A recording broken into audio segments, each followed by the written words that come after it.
Hi, this is Ivy and Nick with the band Apathy Disease, and you're listening to Heavy Mental Breakdown.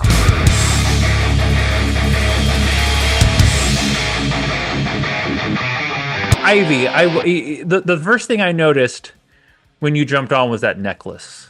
That's brutal.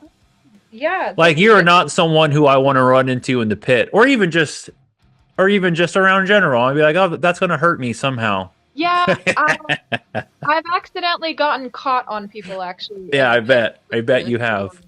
You guys are rocking out of Columbus, Ohio, right? Mhm.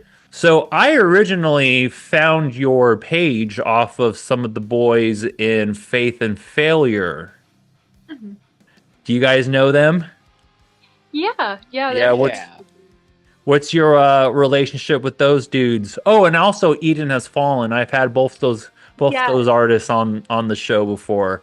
How did you get connected with those bands? Those are some really great guys over there.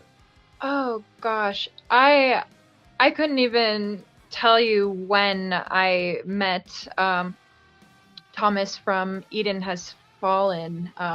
It's been probably several years now, Oh, cool.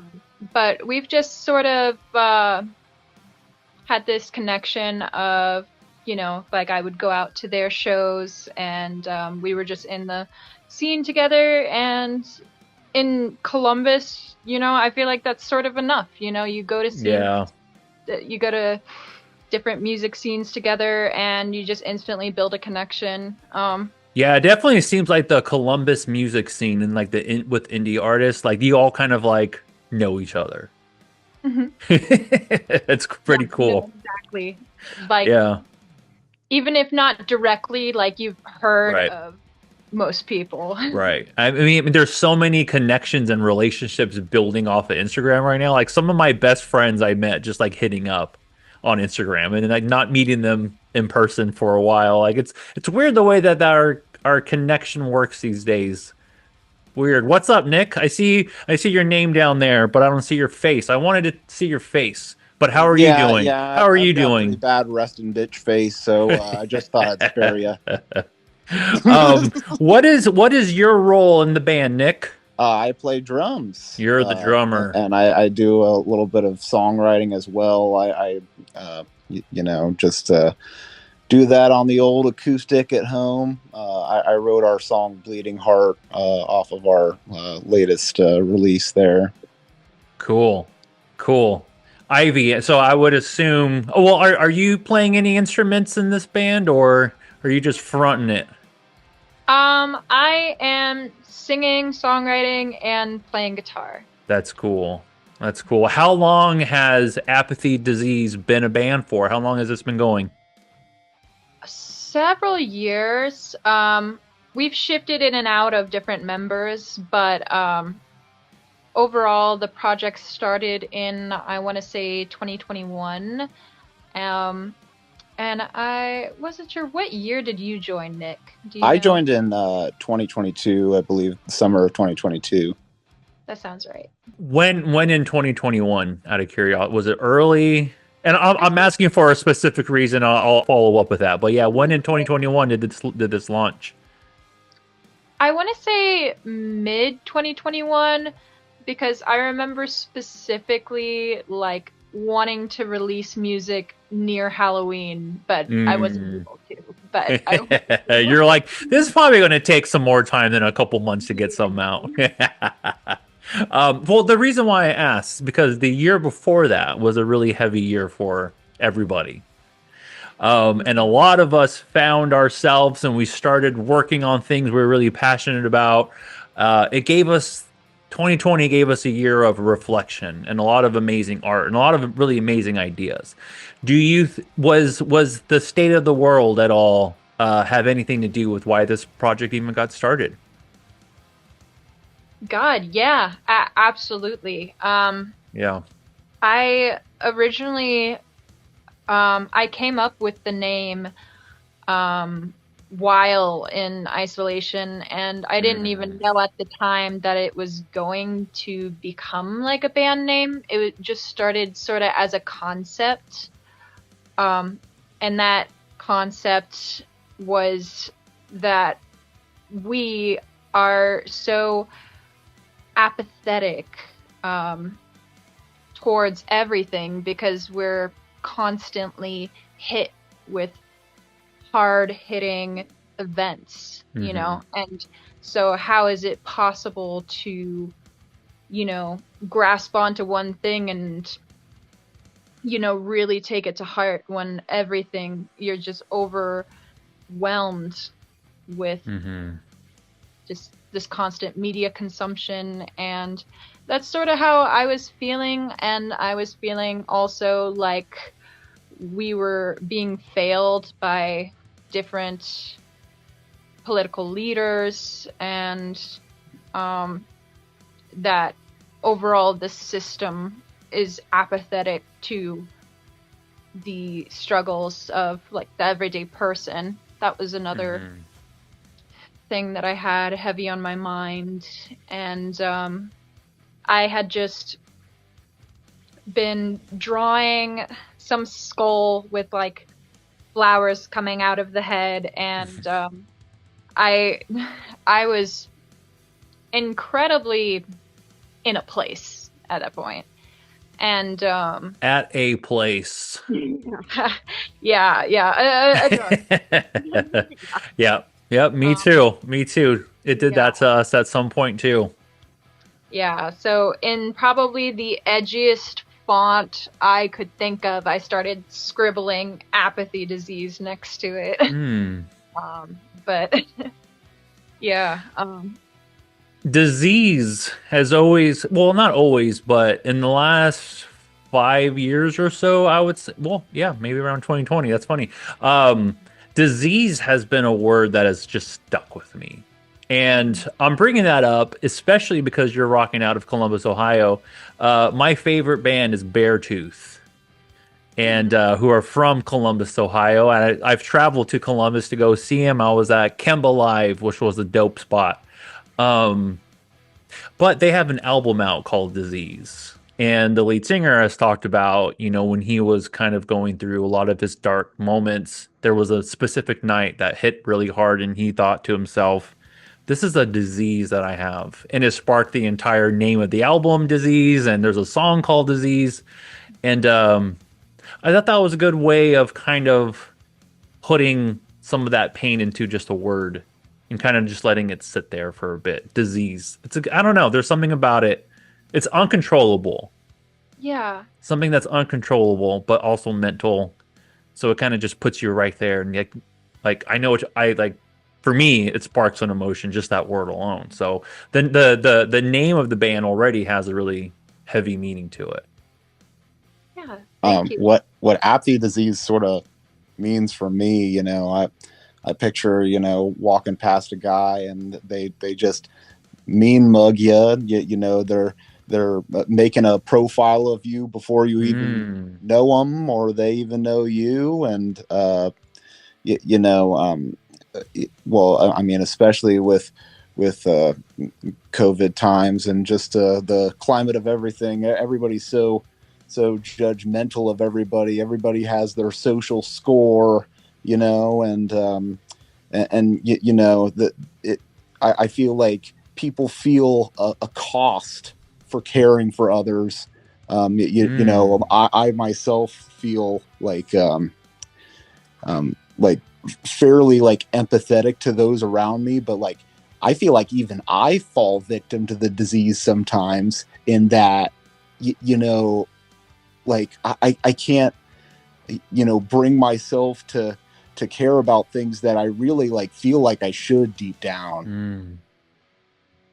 The world can be a very heavy place, and when there's a lot of shit going on, it's like, what do I prioritize right now? Right. You know, and you bring up, you know, being empathetic. I'm very much so as well, and so we tend to take on all these problems that aren't even ours. You know what I mean? Like we feel something should be done, and we should be doing something, but then we have all this other shit to go through. Like we're always carrying these burdens, and not burdens, but other people's feelings and emotions, and we tend to put it a little higher than ours. It's kind of weird, isn't it?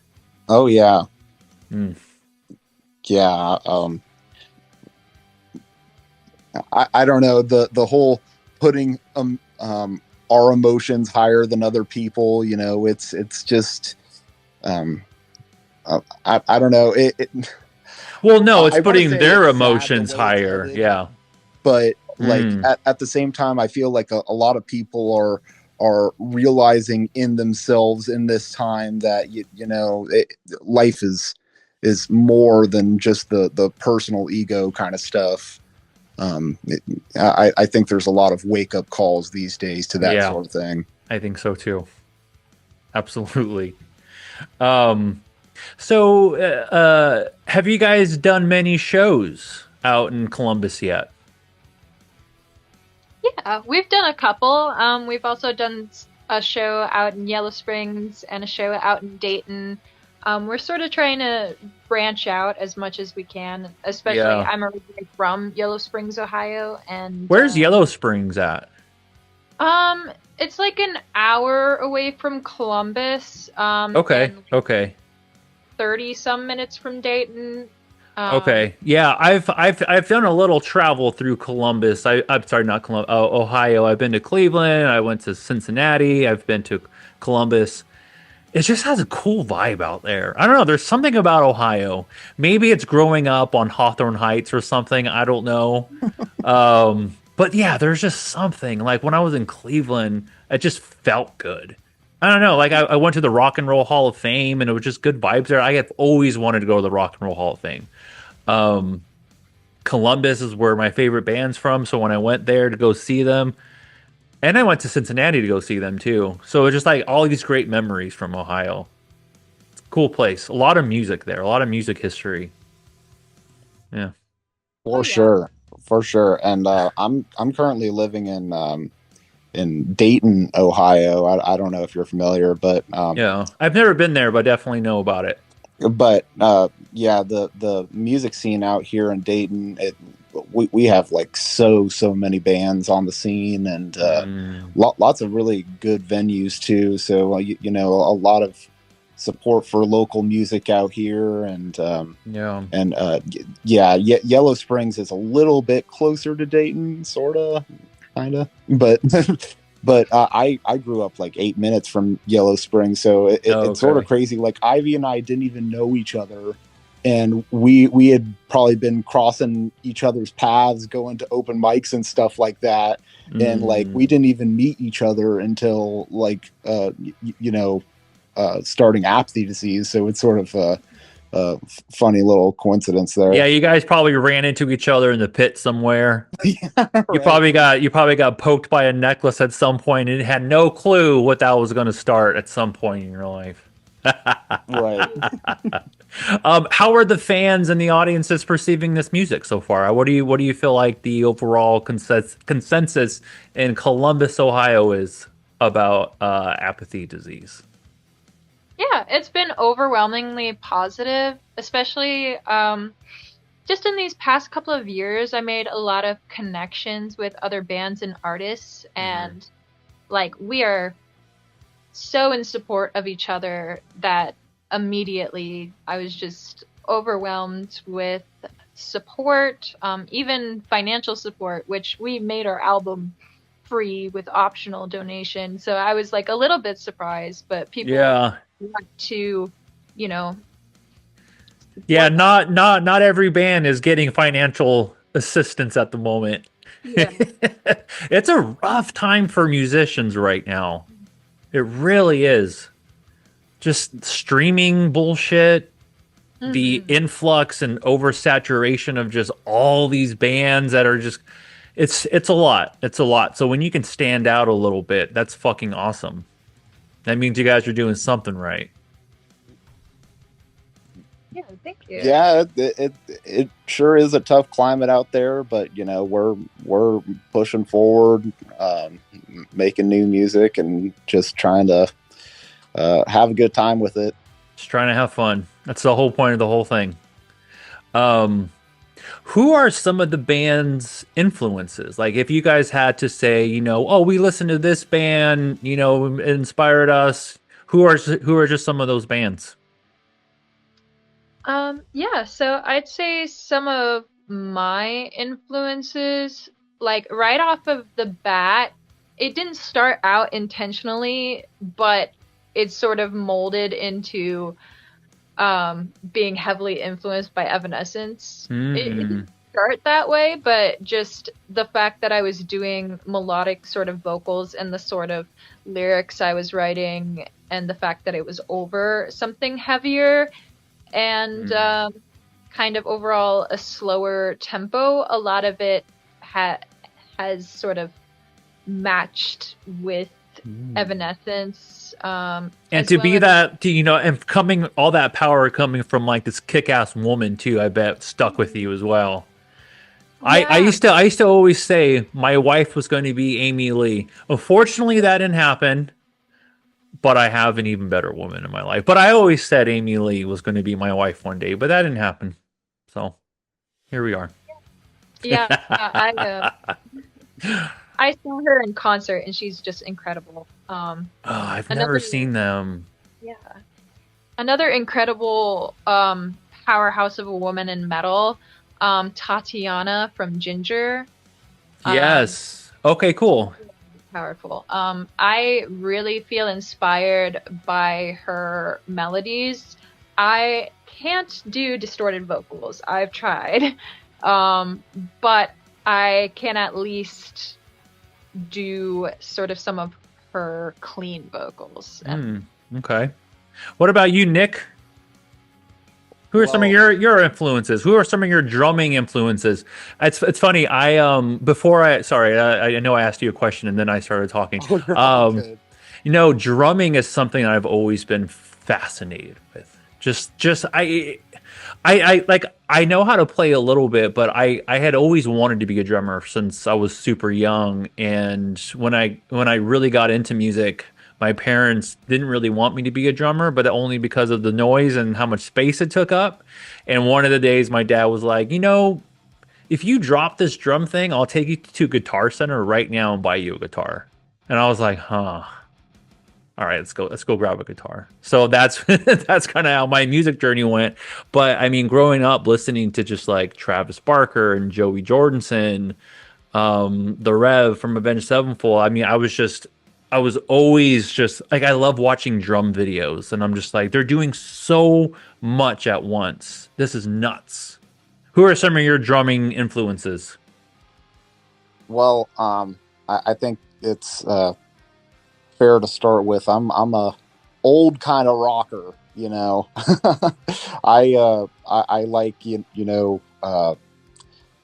King Crimson and Yes, and I don't know if you've ever heard of Procol Harum, but a lot of those like No. old like progressive rock bands, like I Mm. really dig a lot of those. But in terms of like the influence for this band, there's this one band in particular called Ride. I don't know if you've Hmm. ever heard of them, but they Mm-mm. have this really awesome album called Nowhere, where the drumming on that, I listen to that album all the time, and it's been highly influential on my drumming for Apathy Disease in particular.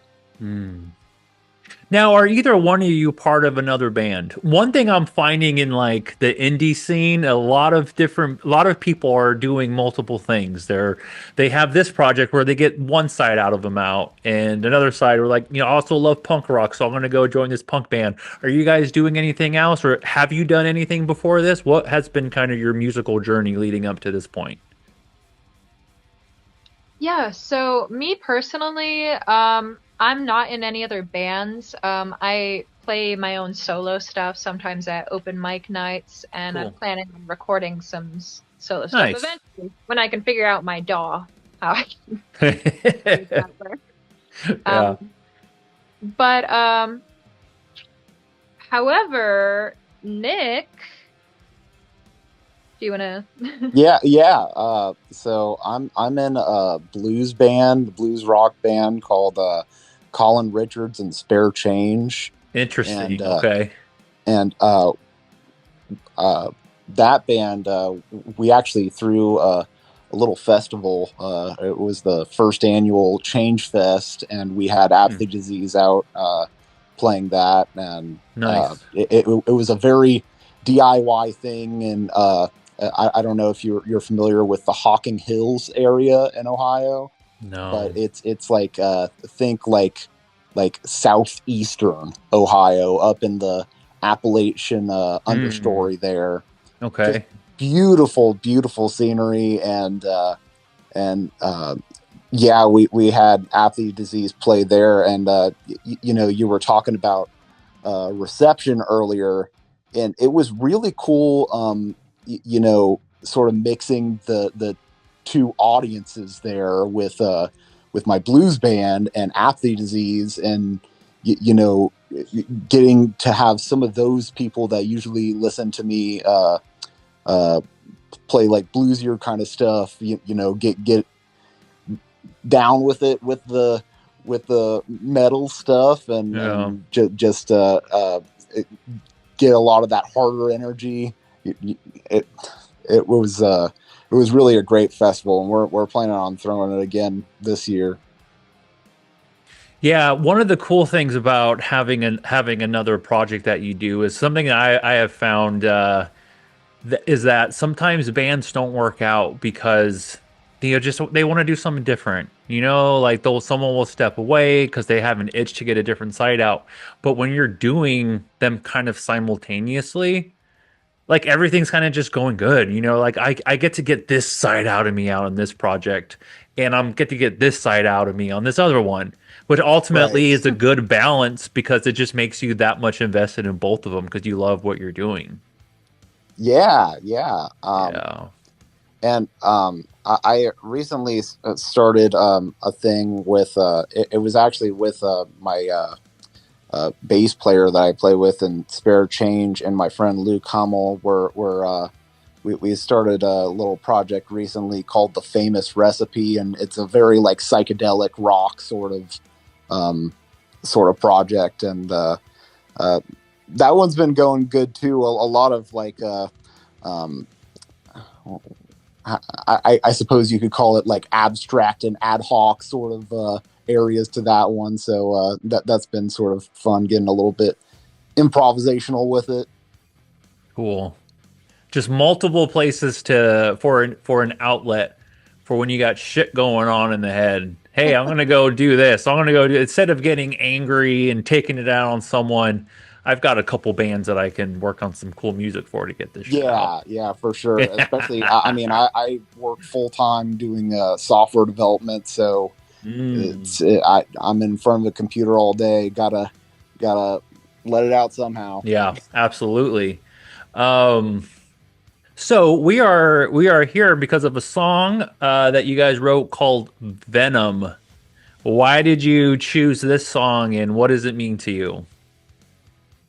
Yeah, so I wrote this song when I was probably about like 15 or 16 years old, so it Hmm. holds a lot of strength for a time that I was really going through it, and it's still very relevant to me today. And Hmm. I guess the reason why I personally voted for it was because I have a very strong connection to it, and it was the first song that we played together as a band. Um, it was our first sort of like unifying song where Hmm. we were like, oh, this clicks, you know. Hmm. Has a lot of weight behind it, a lot of emotion behind it. Venom. That sounds like that's definitely a disease too. Like that's just something that if you inject it, it just fucking spreads like a Hmm. disease too. Seems like you have like a theme going. Yeah, Apathy, disease, venom, just outside things that could attack you that you have really no control over. and it's interesting though because sort of like the I want to say not quite the opposite of that song, but sort of like we have another song on that album, Evergreen Snow. It's like a lot more on the letting things go side of things. Hmm. Um, whereas Venom is more so about trying to find your way out. in the first place. Are you a Marvel fan? Do you like the movie Venom? Yeah, I do. And also, unfortunately, every time that I think of our song name, I think of Eminem's Venom, Oh my God. and it's been a Amazing. running joke at practices Oh too. my God. I was gonna go there with Eminem actually. He is my favorite artist ever of all genres of music. I love him so much. And when I saw Venom, I'm like, are we about to listen to Eminem's Venom right now? We can break that one too. That guy's got some stuff in his head. I should Yeah, have it's him. actually a cover. Exactly. Yeah, Eminem. If you happen to be listening to this, let's break down Venom sometime. I'd love to do that with you. All right, this is "Breath of Catharsis" by Apathy Disease out in Columbus, Ohio. Let's break this track down.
There was a part in there that struck me a little bit. But I'll tell you when we get there. I won't let it consume me. I won't let it. Sounds like you're in control of it already. I won't let it happen. That's a good mindset to come into something like this. These decisions that plague you, that just kind of take over. It's like leads you to do one bad thing and it leads you to another bad thing. The feelings haunt you. Now it's haunting because you have this history of letting this thing plague you, no matter what it is. The bitter taste that lingers. I shouldn't have done that shit. Here's the part. When you rest your eyes, you're tossing and turning. I have really bad insomnia. And honestly, just last night I was doing this, tossing and turning till like 6 o'clock in the morning, and just could not sleep. And I've never really thought about it, and I don't know if this is where you were going with it, but I've never thought about that feeling of the tossing and turning and that insomnia and resting your eyes, like just for like a metaphor for life, where like you can rest your eyes, but it's almost like the world is still tossing and turning, and it's just greater than you. We were talking earlier about like the state of the world and things. Like no matter what you do, there's always things kind of tossing and turning and kind of keep your brain kind of spinning and doing this. It's just like there's so much going on sometimes, and like not even going to bed or resting your eyes will help that. What does this first part mean to you? Yeah, so it's always interesting to hear other people's interpretations. Some of this is pretty literal. It's about looking at someone else going through an abusive relationship and sort of seeing it mirrored in a relationship that you were in previously and seeing yourself in them. So And I won't Seeing let yourself in them, in the other person. yes, in the other person Hmm. and sort of wanting them to somehow learn from your mistakes, and Okay. to Okay. get themselves out. And that's why I say like the first lyric there, it kind of brings a little bit of power. So like even though there's the things that are heavy in these lyrics, it's coming from a place of power, it seems like, and you're kind of reflecting on it in a way. Like after a relationship, like you were just talking about, like after it's, if you go through a hard relationship, um yeah, those thoughts consume you, but um there's always a way out of it. And that's kind of what I get from the first part. What about you, Nick? What Well, do these lyrics mean for you when you heard it for the first time or read it for the first time? What were your thoughts? well, like as I didn't write this, I had to sort of come up with my Right. own sort of interpretation of it. But in terms of like the first line there, I won't let it consume me. You know, I almost like sort of read that as like I have to like talk myself up, or else like this is like going to consume me. Like, Mm. like, So you might not even believe it in the moment, but you're saying it because you think it'll help. right, right, and Mm. with seeing in another person their pain, and sort of relating to that, uh, that is Mm. it is sort of a haunting feeling when you're uh, getting down to it there. I'm Yeah, again, you brought up others' feelings. It seems like that's a big part of your life. we're out here trying, you can't really Yeah. you can't win them all with empathy, but when you have people in your life that you really care about, Right. you feel for them whether you like it or not. Absolutely. Yeah. Yep. Yep. I get that. I get it. Nick really hit the nail on the head with the I won't let it consume me part because it really was like an internal struggle of like I can't let this ruin me all over again watching somebody else go through what I went through. It was from a sort of heartbroken place of Yeah. like I can't let myself become too crazily attached. And that's been a huge thing for me as far as empathy goes is from a very young age, I have been empathetic to the point of a flaw. Yeah. It Um, happens.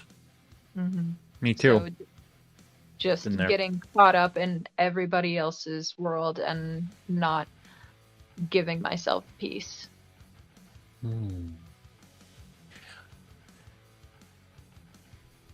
Oh, okay. So that's part to question. I was trying to figure it out. I was trying to figure out if I should ask it now or at the end, but just because I have it fresh in my mind, let's just knock it out now. Um, how big? And this question's for both of you. How big of a role does empathy play in your music and why you create it? Do you feel like it's something that you need to do to help others and maybe word things in a different perspective to, have these emotions for other people and feel it and feel good? Is that where a lot of this stems from? I would say for me, with my music, that has always been the reason. I want other people to feel seen. It's bigger than Not you. only, yeah. So, like, although I have my own selfish reasons as well, everyone wants their voice to be heard, their story to be known.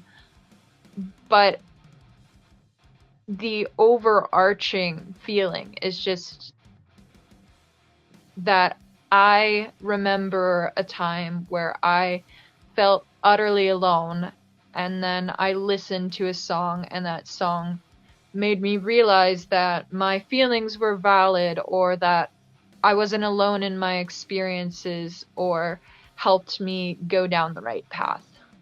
The whole reason this podcast even exists, because there was a song that literally saved my life. And I thought, man, if we can just dive into lyrics and learn more about people and hear more about their stories, maybe there's some help there. So I get it. The power of music is unmatchable. What about you, Nick?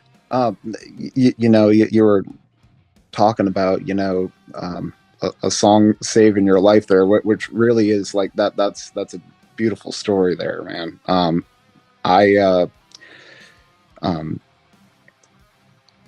Personally, like, I feel very passionate about music and creating things that I really believe in, and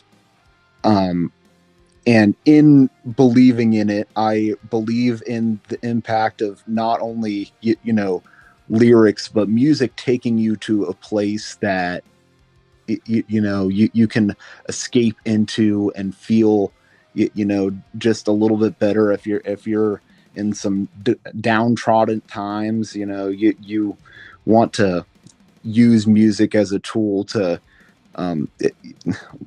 it's sort of funny, we're looking directly at Breath of Catharsis here because it's a very cathartic thing. It is, going to some internal place with music. And but as for the role that like empathy plays in music for me in creating music, outside of Apathy Disease, I write like a lot of like very like positive and uplifting sort of songs, but what Apathy Disease does in terms of serving empathy is, it sees people that are in pain, and that is, I don't know, as somebody who has dealt with a lot of turmoil in my time, I can attest to, like the negative topics serve empathy just as well.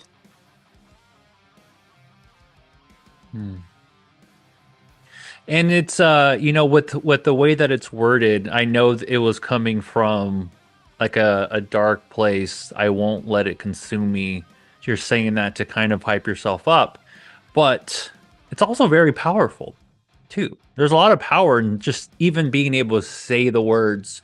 There is a book that I talk about here all the time because I just it changed everything for me. It's called What to Say When You Talk to Yourself.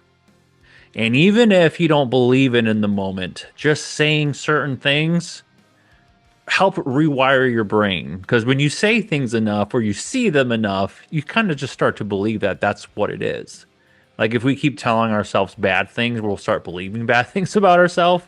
But even in our worst times, if we can say something, put a positive spin on something, it's very helpful, and it does way more for you than you can even imagine. So to start it off with that, I think that's power enough, just in the first lyric there. If I could talk a little bit about positive affirmations, there was some study done where people were speaking like positive words to water and negative words to water, and it would form different crystalline patterns when it was frozen. And like the saying like the positive words, it sort of formed it into very like clean, clear, very, very neat patterns. But when you spoke negative words to it, it was very chaotic and erratic sort of patterns. Water comes up a lot on the podcast.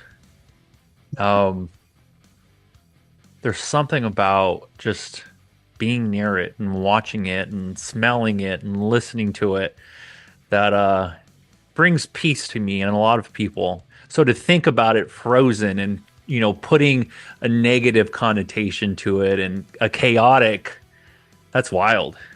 That's a place you don't want to be.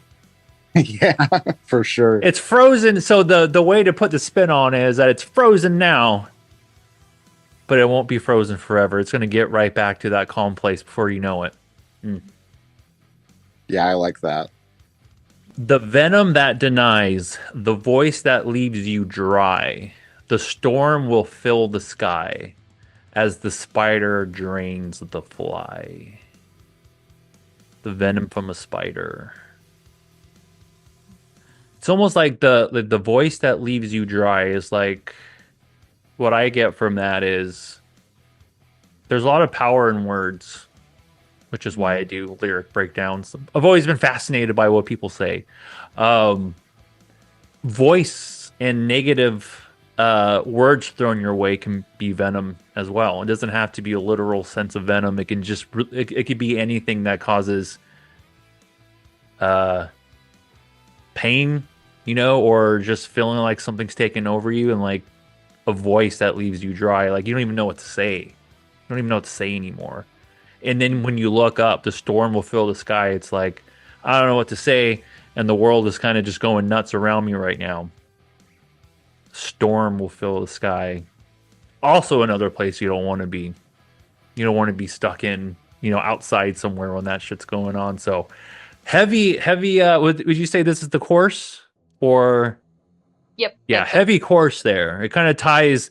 Well, I haven't listened to the other things, but it seems like it's just it's very kind of open ended there here in this area too, and you can kind of relate it to probably most of the lyrics in this song. What does this course mean? Yeah, so it's talking, I guess, directly to the person that is, going through an abusive relationship, and it's saying that, you are denying the situation that you're in, and that's poisonous to you, and it's coming from a place of I guess it's coming from a place of almost comfort, of just staying in place. If you deny it, it's not real. It can't hurt you. Yeah, but that just leaves you just stuck in it. Exactly. And so then it just goes that in, feeling and thought alone is a venom by itself.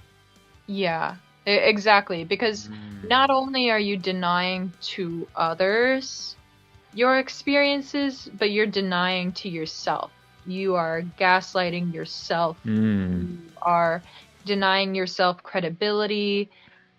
You're altering your perception of yourself and your own sanity. When you're in that place of denying what you are actually feeling and going through, it's basically saying to yourself, oh, you're just crazy. You're crazy for thinking that. And it's interesting how people with a lot of empathy can see the pain in others and want to help.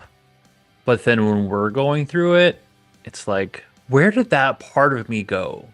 Like, why can't I talk to myself the way that I want to talk to others and help them? It's a weird thing. Yeah, no, exactly. And that was exactly the point I was in, I was in fact becoming sort of consumed with trying to help this person out because I could relate to them on such a deep level, and this song heeds as a warning. Like, I know where this ends. Things are going to get ugly. Take it from me, you know. And but this person, they're not heeding to this warning. You know, they're falling into the same patterns. They're denying what they're going through. They are being all consumed by their abuser. It almost makes us feel like we aren't as powerful or strong as we think we might be, because when we give advice to people and they tend to not take it or go a different route, we're like, fuck, what did I do wrong?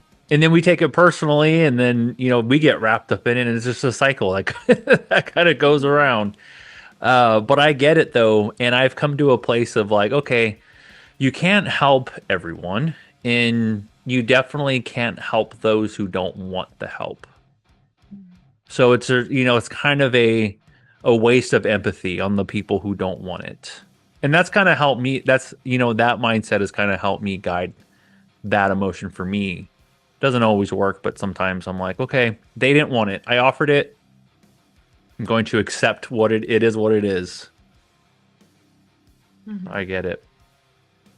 Took me quite a while to accept it, especially because it felt sort of like I was giving up on myself, if that makes sense. Right. Because I was in that situation and I wanted somebody to fight for me, to help me get out. So you wanted to be that person.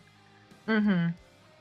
But the fact of the matter is, even when I was in that place, I did not heed the warnings. Right. I had close friends that would tell me, this is toxic, this is abusive, what you're going through.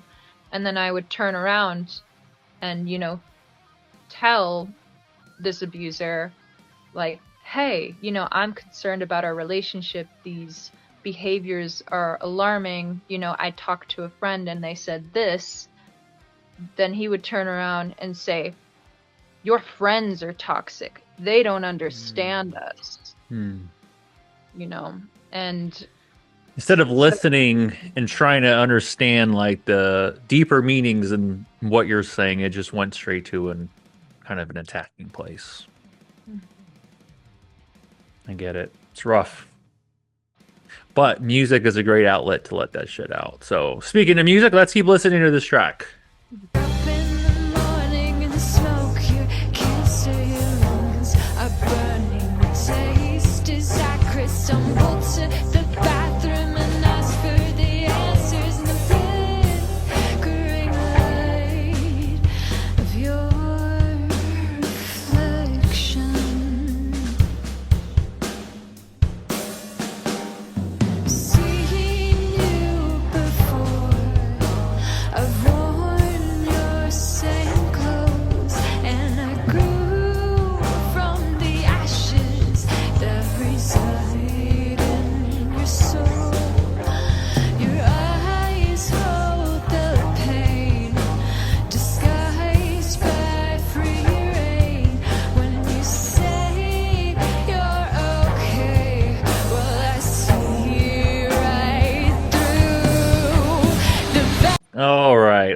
All right. This song really connects with me on so many levels.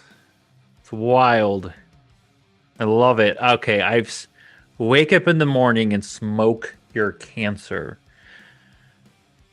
Your lungs are burning. The taste of what is it? Is acrid. Acrid. That's how you pronounce that. It's like Akron, Ohio, almost. Stumble to the bathroom and ask for the answers in the flickering light of your reflection. I can't tell you how many times I looked in the mirror and be like, fuck this person. Who is this person? Mm-hmm. Where did the old person go? Where did the me in the reflection that I actually liked go? Mm-hmm. The mirror is a weird place. It is. No, it really A is. reflect your own reflection is a weird thing too. Like when you really start to think about these things, like the power of a mirror, it's fucking wild. You can Mhm. love it one day, you can hate it the next. Um, Smoke your cancer.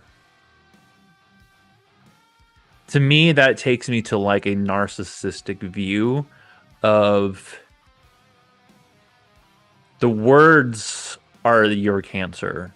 And the more you consume those words and spew those words, it becomes a cancer. So it's like smoke your cancers, talk your shit, your lungs are burning. It's like that soul inside of you. It's like it's on fire.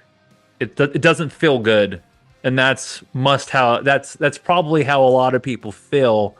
Like deep down, they probably know what I'm doing and saying is wrong, but you don't really do anything about it. Mhm.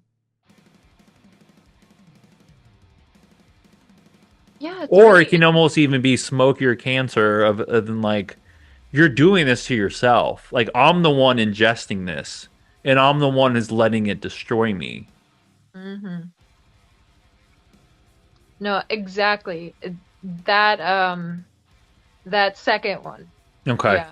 Um so in the Mm. process of writing it, it was very literal. It was a literal image of I was watching this person deteriorate, and they literally would wake up in the morning and smoke a cigarette and they hated it and Mm.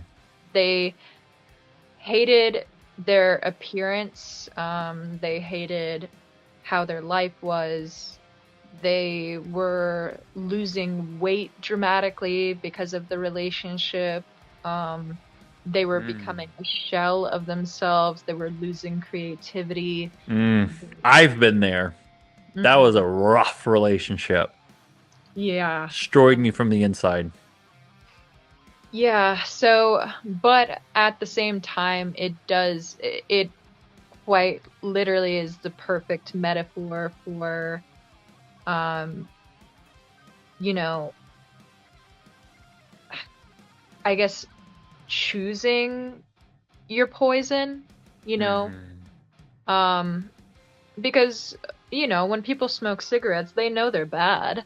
They know that they're killing them, but that doesn't stop most people from smoking cigarettes. Typically, it's another external factor that Yeah. will weigh into I, that.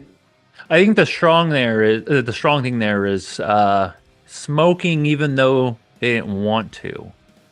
It's an hmm addiction, hmm and an addiction is definitely a disease. hmm Right back Yeah. to your name again. Yeah, and the relationship is an addiction. Yeah. You know, Yeah. like Sometimes we get addicted to the pain because hmm it's familiar. And hmm we really have to step out of our comfort zones to get ourselves out of those situations that we know are bad for us. yeah, So exactly. sometimes it leads us to addictions because that's our escape. I know for me, it was alcohol. I'm like, my day sucked.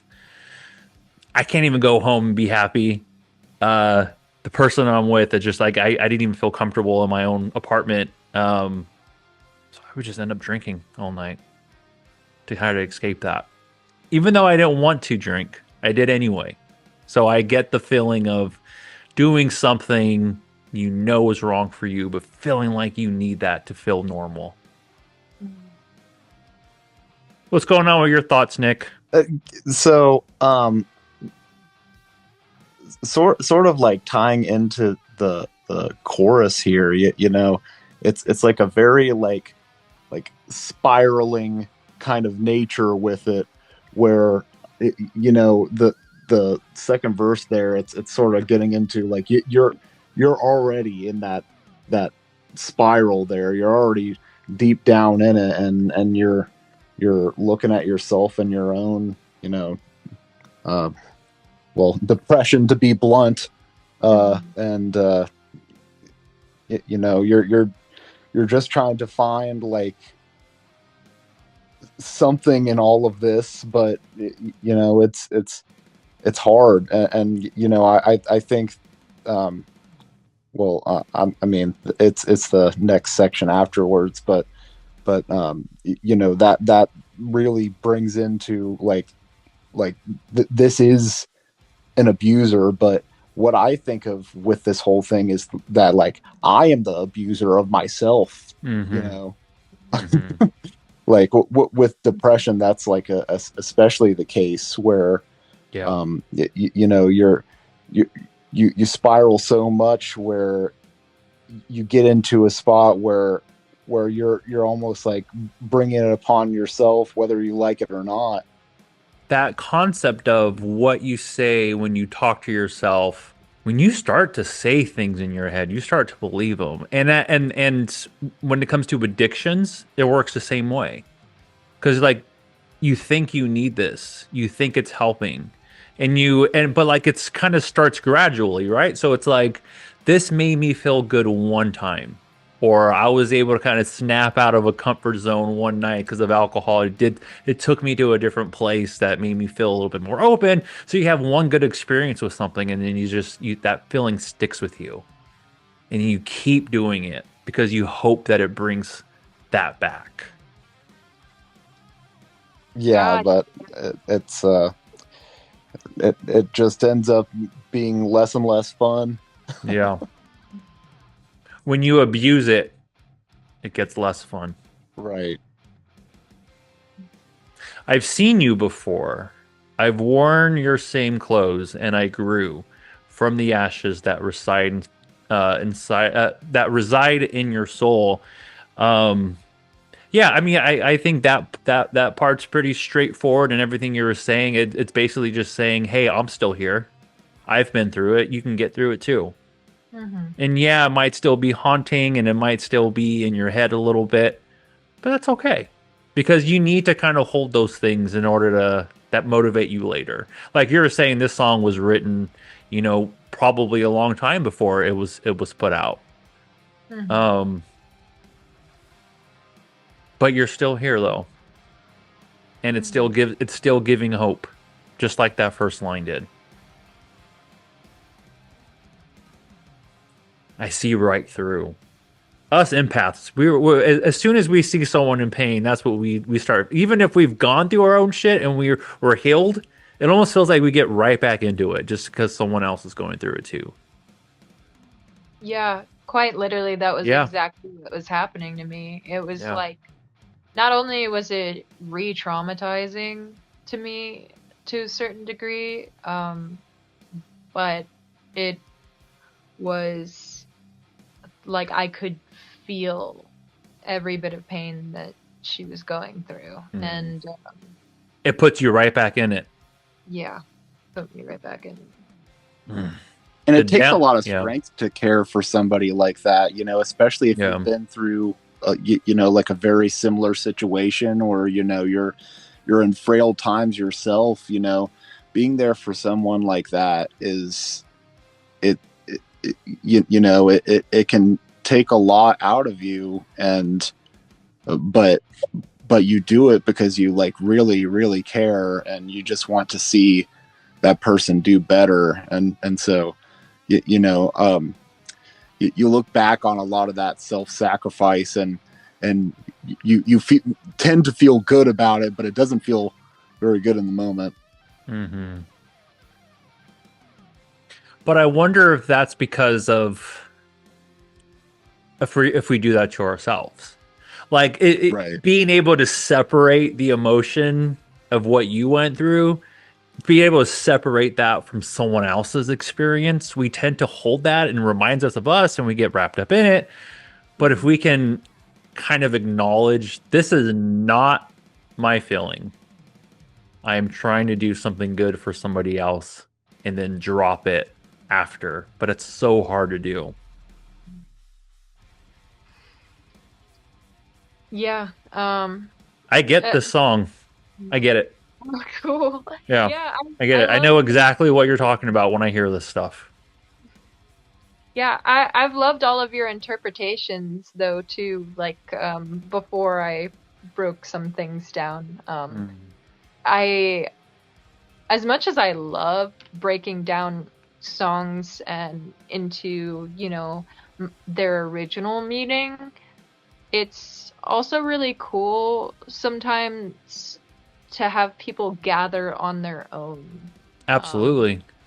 I Mhm. mean, that's one of the whole reasons why you do it, right? Because you hope it connects with somebody in a certain way, and when you kind of get the validation of like, yeah, you like, somebody gets it, someone understands, I made a difference somehow. I mean, that's all we want out of this stuff. Mhm.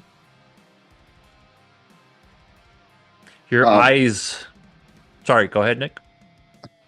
I was gonna say, in one of our different songs on here, "Bleeding Heart," that one, I actually like sort of wrote it to be interpreted in multiple ways. Sort of, um, I'm painting multiple scenes that are very like akin to, uh, different uh, hard times that people could have in their lives, and I sort of left it open ended for that.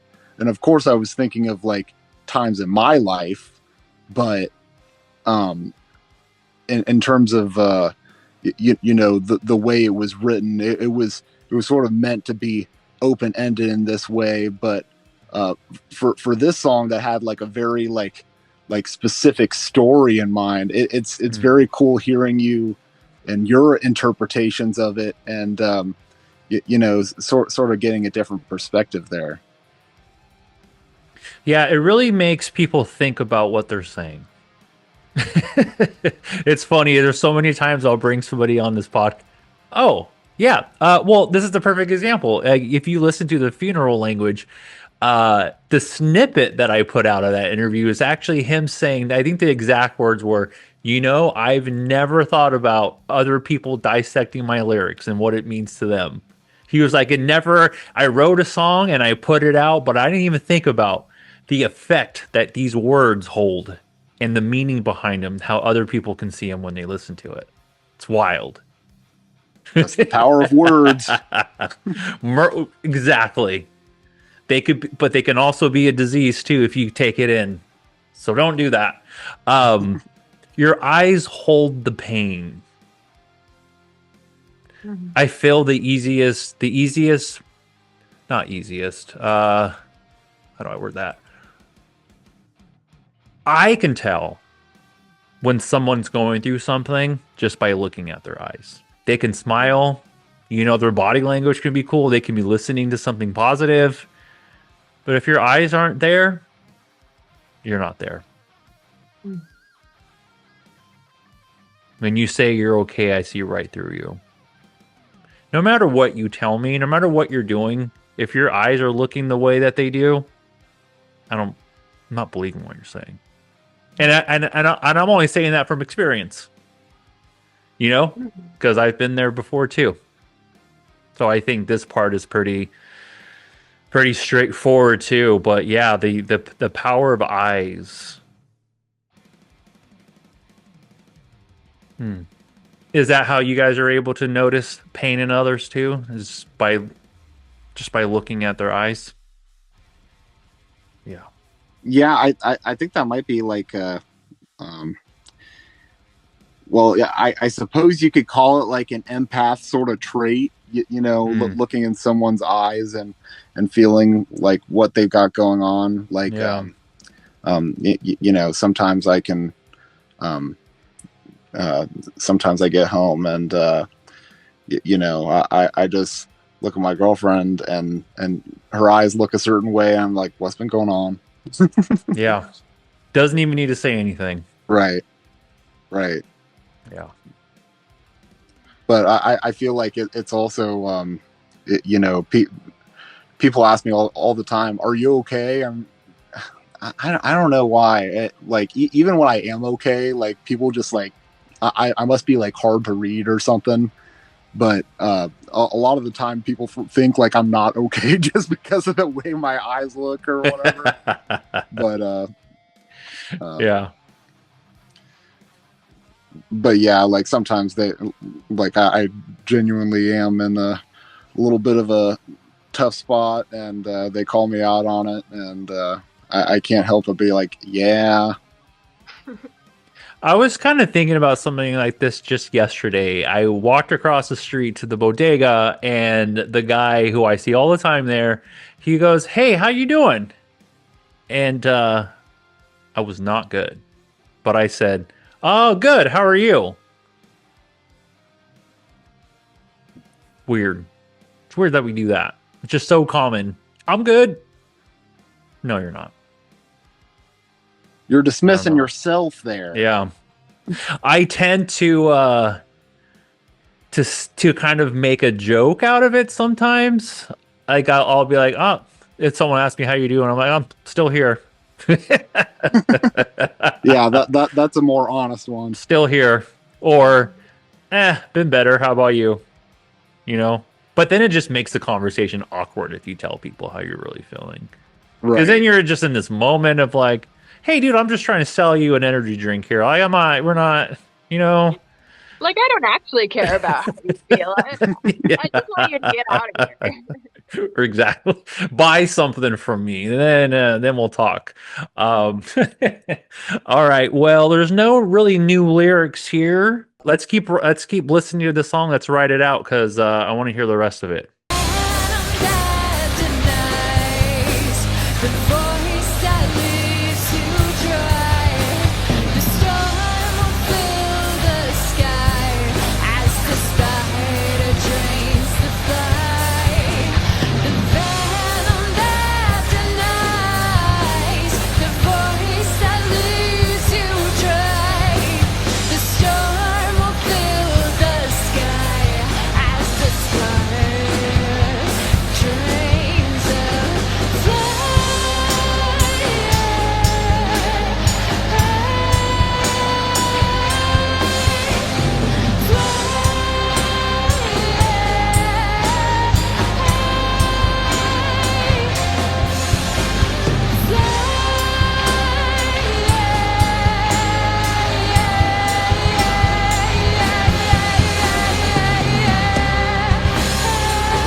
Well, that was Breath of Catharsis by Apathy Disease. I really thought you were serious, Nick, when you said this was the cover of Eminem's Venom, but you lied to me.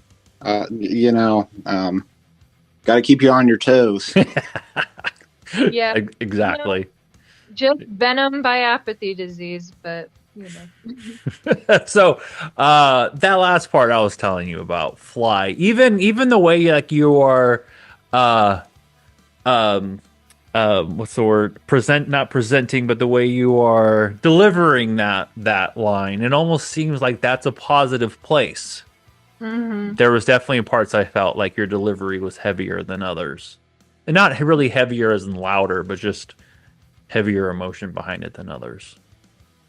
Yeah, and I think too, the way that I sort of structure songs, I try to go in like crescendo, decrescendo kind of fashion. So, like, I really wanted to build up a big crescendo at the end. So it was sort of getting a little bit more and more persistent, aggressive, to the point.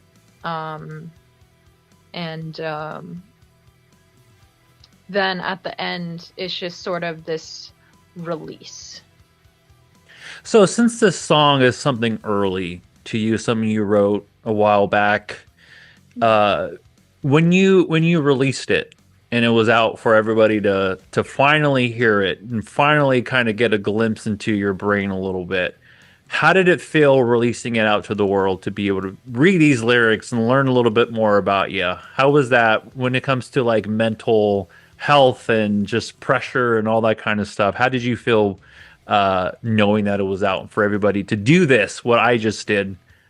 Quite literally cathartic. I mean, the entire premise of our album, Breath of Catharsis, is just emotional release. And we want the album to feel like sort of like a deep breath, like, okay, there's a way through this, I'm finding my way out of it, I'm releasing my emotions. Yeah, it was incredibly cathartic, and I honestly, like, the first thing I wanted people to do was read the lyrics. I made them very obvious, on Bandcamp, typing them out, writing a description, because, I really feel like they're important, and I've had people in my life, tell me that they related to them on a certain level, and Cool. that's really important to me. I mean, more than whatever, I've been doing vocals for a very long time, and doing guitar for a very long time, but at the end of the day, my lyrics, I think, are what I want to get out there more than anything. Seems like you have dedication to helping others. Yeah. How are you feeling about all this, Nick? I thought it was cool your interpretation of the fly at the end there. I'd never really like thought of it that way, but I sort of like got like a little like visual there as you were saying that. It was just like you're in the storm, but then when you reach that fly, you're soaring on out. It's like you went through the storm. I thought that was cool. I thought you that was passed cool. the storm. Now you can look at it from a different point of view. Mm-hmm. Yeah. And but in terms of like what I've contributed to the song, that end part there, I went a little bit heavier on the bell, just trying to really like sell home that powerful end point there. Just try to keep it like a real like heavy groove there. Well, I really dug this track, and I understand it completely, and I think I understand the motivation behind it, because I'm right there. I'm right in there with you guys. It's tough to go through some of this stuff. One last question before we kind of wrap this thing up. Since this is a mental health music podcast, what is one track or one band, I know this question could be very difficult, that you put on and that you listen to when you're going through stuff that kind of helps get you out of it? For me, a song that really spoke to me in a bit of a dark time was like specifically a metal song, Memento Mori by Lamb of God. Yeah, that's a good one.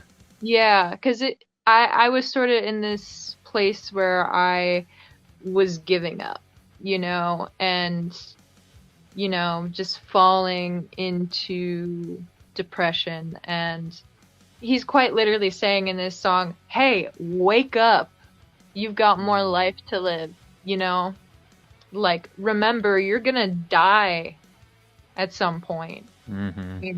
Live your life, and stop being selfish too. Just like stop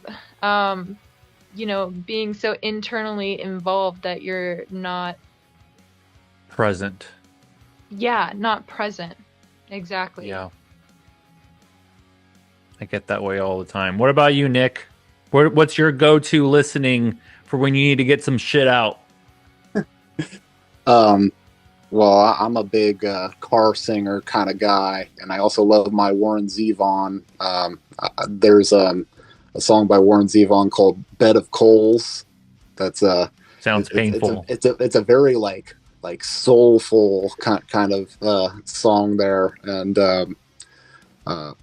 I don't know. It's honestly like sort of cathartic in the same way that Venom is, where you're talking of hardship, but like it like you're in a bed of coals and you're expressing that. It's a little bit cathartic in the sense that like you know where you're at, but like you know that it can get better. And there's even a little lyric in there. I pray for the power. I can turn it around. I don't know. I'm not like super duper religious or anything like that, but like the words itself are cathartic to me. One thing that a bed of coals make me think about is it is very painful in the moment if those fucking coals are lit. You know what I mean? Oh, It's yeah. that is not a place you want to go. However, fire doesn't last forever either. And Right. so it's temporary. That feeling laying on those bed of coals, it's burning. You're gonna have battle. You're gonna have some wounds after that shit. You're gonna have some scars after that. But you know what? You're still here. Yeah, That's temporary. I accidentally picked up a coal when I was 9, and I didn't. I didn't realize it was hot. Yeah. It was white, and so it was just like, oh well, it's probably all right. And there goes my thumb. Now there. Well, you learn. You learn. Live and learn. Live and learn. You flew away, and you're able to move on from it. So if somebody were to come up to you and at a show and be like, where is the best place for me to keep up with everything Apathy Disease? I want to listen to more. I want to buy a t-shirt. Where would you send them? Where is the best place to go? So as far as buying a t-shirt, currently we just sell those at our shows. Go to a show. Go to a show. Just come to a show. Like, come on, you know you want to. We have free shows too. Like we do a lot of free or inexpensive shows. We try to keep it accessible. Yeah. Just trying to get the music out there. Yeah, just wherever will have us, basically. But in terms of like Apathy Disease news and the happenings, you could follow us on Instagram, Apathy Disease, and we're also on Facebook, and we got a little link tree sort of dealio. We're on Bandcamp, SoundCloud, Spotify, you name it. So you guys have the just straight up Apathy Disease. No Apathy Disease band because it was taken. Apathy Disease 1920 whatever. Nope, just the name.